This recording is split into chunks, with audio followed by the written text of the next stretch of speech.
Znači, večeras je zadnji live, jer imam bolest i umret sutra, šalim se, ne bez zabancije sad. Vidi ovo sad,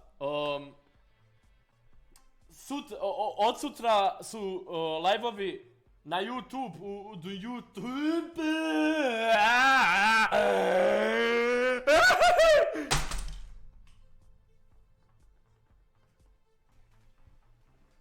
ljudi, slušajte ovo.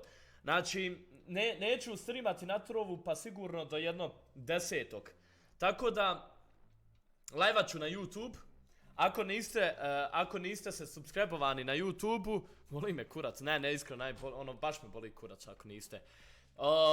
Ako niste subscribe-ovani na YouTube, subscribe-ajte se, uključite notifikacije, a ako već jeste, to praviš, braćala. Slušajte ovo, što to? Pa malo odmaram, brate, od ove platforme, kontaš. Hoću malo da tamo live-am na YouTube.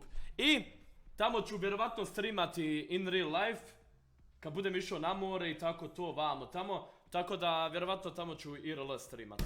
Tako da, pošto ne znam, pošto hoću malo tamo Omegle, House Party, Sex, neke igre da streamam. Ali nemojte očekivati, ajmo reći svaki dan streamove, nego svaki dan streamove. Sorry!